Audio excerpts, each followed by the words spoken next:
참 좋으신 예수 그리스도의 은혜가 오늘 하나님께 예배드리는 복길교회의 교우님들에게 충만히 임하시기를 축원합니다.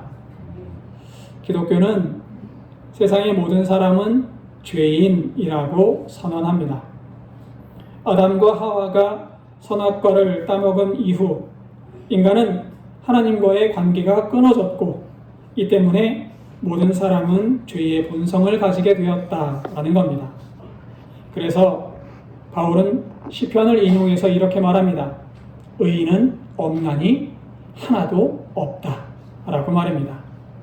사실 기독교의 선언이 아니더라도 사람은 죄를 항상 묵인하거나 죄의 영향을 받으면서 사는 것이 사실입니다.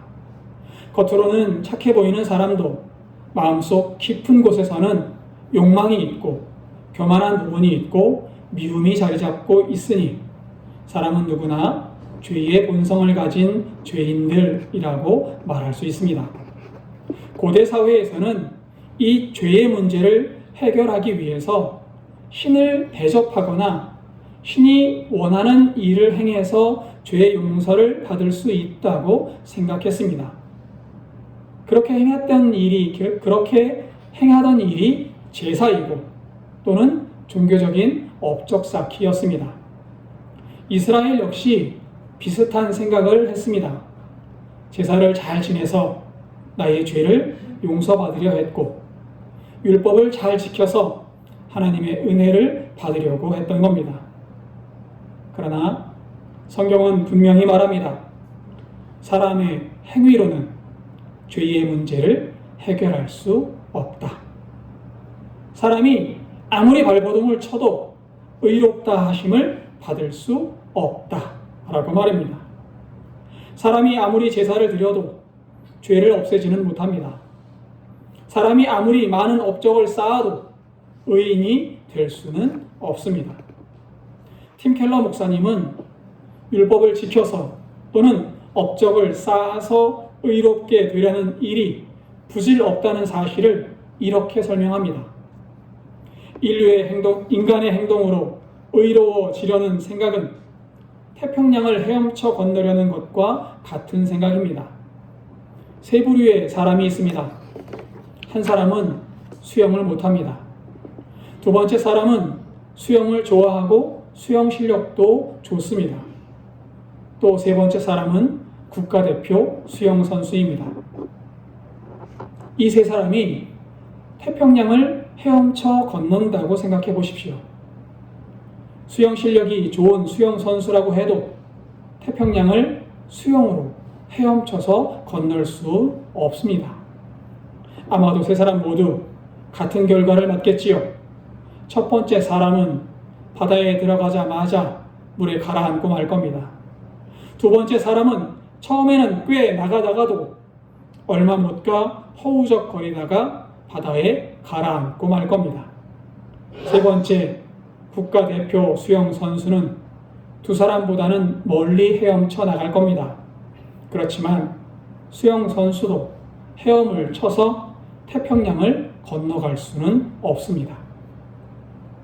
수영 실력은 다르지만 태평양을 건널 수 없다는 점에서는 세 사람 모두 똑같습니다. 사람의 행위로 죄를 없애고 의로워지려는 생각이 바로 수영으로 태평양을 건너려는 것과 같습니다. 아무리 의로워 보이는 사람도 자신의 행위로는 죄를 없앨 수도 없고 의로워질 수도 없습니다. 팀 켈러 목사님은 이렇게 설명합니다. 그래서 바울 사도도 23절에서 이렇게 이야기합니다. 모든 사람이 죄를 범하였음에 하나님의 영광에 이르지 못하더니. 사람은 모두 죄인이기 때문에 자신의 죄 문제를 해결할 수 없습니다. 그렇다면 사람은 도무지 죄 용서를 받을 방법이 없는 걸까요? 사람은 죄 용서를 받지 못하고 영원한 음부의 고통에 들어갈 수밖에 없는 겁니까? 그렇지는 않습니다. 여러분과 저도 죄 용서를 받고 영원한 생명으로 들어갈 수 있습니다. 물론 사람의 힘으로는 죄를 씻을 수 없습니다.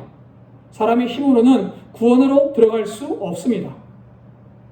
그러나 하나님께서 행하시면 죄 사함을 받을 수 있습니다. 하나님께는 불가능한 일이 없기 때문입니다.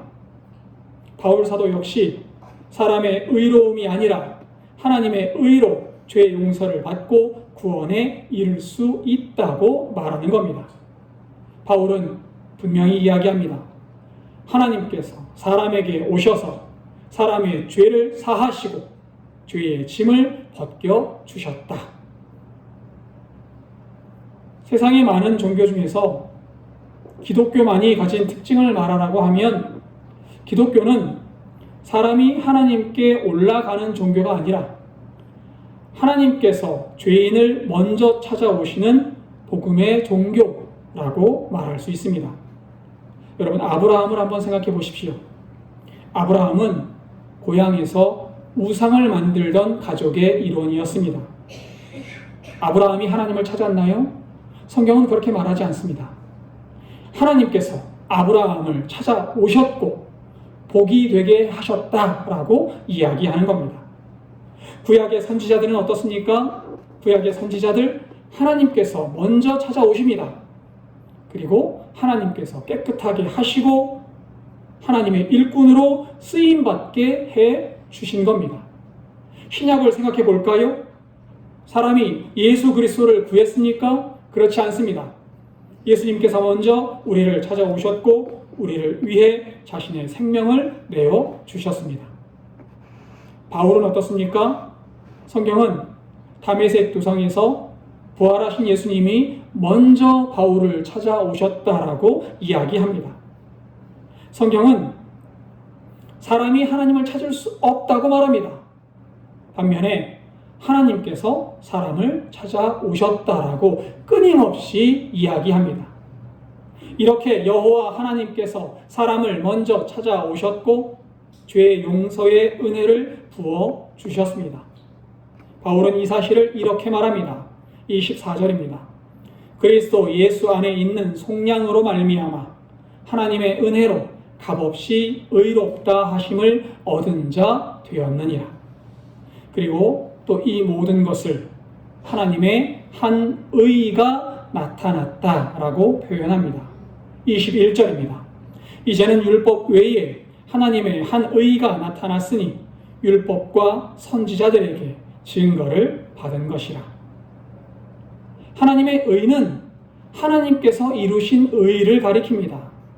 사람이 해결할 수 없는 죄의 문제를 하나님께서 해결해 주셨다는 거지요. 예수 그리스도를 세상에 보내셔서 죽을 수밖에 없는 인간의 죄를 대신 담당하게 하시고 십자가에 달려 돌아가심으로 말미암아 사람이 치러야 하는 죄값을 예수님께서 대신 치러 주셨다라는 겁니다. 그렇게 인간의 모든 죄를 하나님께서 해결해 주신 것을 바울은 하나님의 의라고 표현합니다. 예수 그리스도를 통해 하나님의 의가 나타났고 하나님의 의로 말미암아 사람은 은혜로 죄사함을 받고 값없이 의롭다 함을 얻었습니다. 여기에서 우리가 알아야 할 것이 있습니다. 하나님의 의는 단순히 죄를 못 본 척하거나 무조건 덮어주는 것을 말하지 않습니다. 하나님은 공의로운 분이십니다. 그래서 죄를 반드시 심판하셔야 합니다. 이 때문에 독생자 예수 그리스도를 화목제물로 세우시고 죽어야 할 사람 대신 십자가에서 피 흘려 죽게 하심으로 하나님의 의를 완벽히 채우신 겁니다. 25절입니다. 이 예수를 하나님의 그의 피로써 믿음으로 말미암는 화목제물로 세우셨으니 이는 하나님께서 길이 참으시는 중에 전에 지은 죄를 간과하심으로 자기의 의로우심을 나타내려 하심이니. 예수님께서 화목제물이 되심으로 하나님의 의로우심이 나타났고 동시에 예수님을 믿는 우리까지 의롭다고 불러주셨습니다. 예수 그리스도를 통한 하나님의 의는 사람의 행위로 우리가 구원을 얻지 못함을 강조합니다. 예수 그리스도를 통해 이루어진 하나님의 의로 말미암아 우리는 우리의 죄는 사함을 받았고 구원에 이르게 되었습니다. 이에 죄를 사함받고 구원에 이르기 위해 우리에게 하나님께서 요구하시는 것이 무엇입니까? 아무것도 없습니다. 오직 예수 그리스도를 믿는 믿음뿐입니다. 오직 믿음으로만 하나님의 죄 사함을 받을 수 있고 의롭다고 칭함을 받을 수 있습니다. 하나님은 우리가 예수 그리스도를 믿기만 하면 이전에 지은 죄를 묻지 않겠다고 말씀하시고 우리의 죄를 다 용서해 주십니다. 우리는 예수 그리스도를 믿으면 죄 사함을 받습니다. 우리는 예수 그리스도를 믿으면 구원을 얻습니다. 예수 그리스도께서 우리의 죄를 속량해 주셨기 때문입니다. 속량이라는 말은 대신 값을 치러 주셨다라는 뜻입니다. 고대 이스라엘에는 고엘이라는 제도가 있었습니다. 고엘이라는 말은 되찾다, 속량한다 또는 보호한다는 뜻이에요. 고엘 제도의 예를 들어볼까요? 한 사람이 가난해서 물려받은 땅을 팔 수밖에 없게 되었습니다. 그렇다면 이 사람의 가까운 친척 중 한 사람이 그 땅을 다시 사서 땅을 판 사람에게 되돌려주는 것, 이것이 고엘이에요. 또는 빚 때문에 노예가 된 사람이 있다고 생각해 보십시오. 이 사람을 위해서 친척 중에 한 사람이 대신 빚을 갚아주고 노예의 신분에서 풀려나게 하는 것, 이것이 고엘입니다. 룻기에서 보아스가 나오미의 남편과 두 아들이 판 기업을 다시 사서 돌려준 행동이 바로 고엘입니다. 룻기에서 보아스가 고엘이 되었던 것처럼 예수님께서 우리의 영원한 고엘이 되어 주셨습니다. 우리의 영원한 고엘이 되어 주셔서 우리의 죄값을 대신 치러 주시고 우리를 구원에 이르게 하신 겁니다. 공의의 율법에 따르면 죄를 지은 자는 죽을 수밖에 없습니다. 그렇지만 예수 그리스도께서 고엘이 되셔서 우리의 죄를 대신 담당하셨습니다. 죽을 수밖에 없는 우리를 대신하셔서 예수님께서 화목제물이 되셨고 우리를 대신해서 십자가에 못 박히셨습니다. 예수님께서 돌아가심으로 우리의 죄값을 대신 치르신 겁니다. 이제 우리는 예수 그리스도 보혈의 은혜로 말미암아 죄 사함을 받고 의롭다 칭함을 받게 되었습니다. 이렇게 독생자를 보내셔서 우리의 죄를 사하시고 우리를 의롭다 칭하시는데 하나님은 우리에게 어떠한 값도 요구하지 않으시는 겁니다. 그냥 믿으면 됩니다. 예수님을 믿으면 우리를 의롭다고 칭해 주시고 의인이라고 세워주시는 겁니다. 이 은혜가 이스라엘 민족에게만 주어진 은혜입니까? 그렇지 않습니다. 22절입니다. 곧 예수 그리스도를 믿음으로 말미암아 모든 믿는 자에게 미치는 하나님의 의인이 차별이 없느니라. 29절도 읽겠습니다. 하나님은 다만 유대인의 하나님이시냐? 또한 이방인의 하나님은 아니시냐?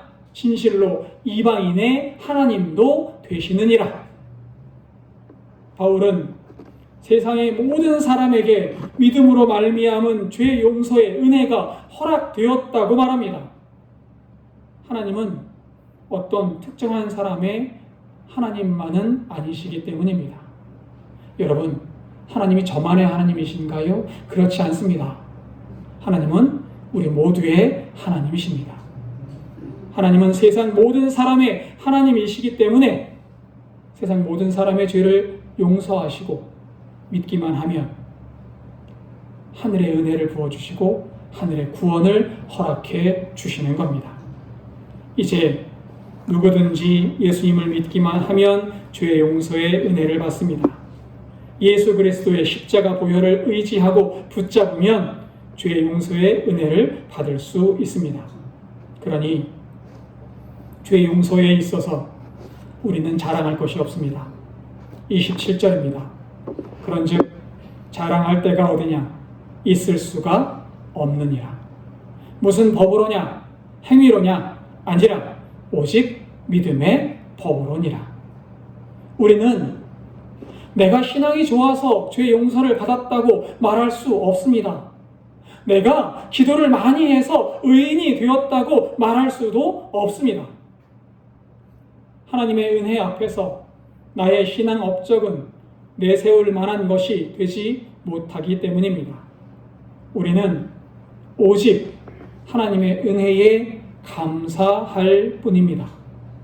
우리가 드리는 이 예배는 나의 의의를 내세우기 위한 자리가 아님을 기억하시기 바랍니다. 우리가 드리는 예배는 하나님의 전적인 은혜에 감사하는 자리가 되어야만 합니다. 그렇다면 누군가는 이런 질문을 할 겁니다. 구약의 율법은 아무 쓸모가 없는 것 아닙니까? 이제 구약은 정말 필요 없는 것 아닙니까? 라고 말할 겁니다. 이 질문에 바울의 대답은 아닙니다 입니다. 31절입니다. 그런즉 우리가 믿음으로 말미암아 율법을 파기하느냐? 그럴 수 없느니라. 도리어 율법을 굳게 세우느니라. 여러분, 예수 그리스도의 대속의 은혜로 말미암아 율법이 더욱 굳게 세워졌다라고 바울 사도가 이야기합니다. 왜 그렇습니까? 예수 그리스도께서 십자가에 돌아가심으로 말미암아 율법을 완성하셨기 때문입니다. 하나님은 아무런 기준 없이 우리의 죄를 사하신 것이 아닙니다. 하나님은 아무런 원칙 없이 그냥 우리의 죄를 말로만 사해 주신 것이 아닙니다. 하나님은 사람의 죄를 씻기 위한 율법의 모든 조건을 다 이루셨습니다. 죄로 죽을 수밖에 없는 사람을 대신하셔서 예수 그리스도를 화목제물로 보내셨고 사람을 대신하여 피를 흘리게 하신 겁니다. 여러분, 화목제물이 뭐지요? 이스라엘에는 대속죄일이라는 절기가 있습니다. 대속죄일. 이날에는 제사장이 짐승의 피를 가지고 지성소에 들어갑니다. 그리고 백성의 죄를 대신해서 짐승의 피를 뿌리는 거예요. 1년에 한 번. 모든 이스라엘 민족의 죄를 사하기 위한 행사를 하는 거지요. 이러한 속죄의 의식은 한 번으로 끝나지 않습니다.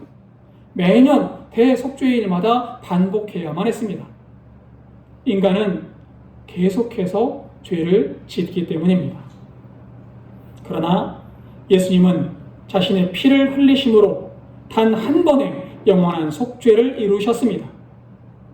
예수님의 십자가 피 흘리심 단 한 번으로 말미암아 우리의 죄값은 이제 치루어진 거예요. 그래서 바울은 예수님을 화목제물이라고 부르는 겁니다. 죄를 지은 사람은 죽음으로 죄를 갚아야 합니다.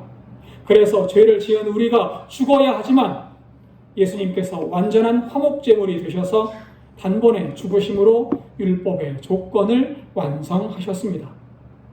예수님은 우리의 고엘이 되셔서 죽을 수밖에 없는 우리의 죄값을 완전히 치르셨고 죄로 얼룩진 여러분과 저를 의롭다고 칭하신 겁니다. 복길교회 교우 여러분, 여러분은 예수 그리스도의 은혜로 죄사함을 받고 주님 앞에 나갈 수 있는 의인으로 서게 되었음을 믿으시기 바랍니다. 여러분은 의인임을 기억하십시오. 그러나 내가 의인이 된 것이 나의 의 때문이 아님 역시 우리는 잊으면 안 됩니다. 하나님께서 의를 이루시고 우리에게 은혜로 죄를 용서해 주셨기에 우리가 의인이 되었습니다. 그러니 우리는 하나님 앞에 자랑할 것이 없습니다. 오직 하나님의 은혜를 기억하고 더욱 굳건히 주님을 의지해야만 합니다. 여러분 기억하십시오. 우리가 하나님 안에 있을 때 의롭다 칭함을 받습니다. 예수 그리스도를 믿고 하나님을 붙잡을 때 우리는 죄사함을 받고 구원의 문으로 들어갈 수 있습니다. 오늘 우리의 죄를 대신 지고 십자가를 지신 예수님을 기억하는 주일이 되시기를 바랍니다. 죄로 죽을 수밖에 없는 우리를 의롭다 칭해 주시고 하나님 나라의 백성으로 삼아 주신 은혜에 감사하는 주일이 되시기를 바랍니다.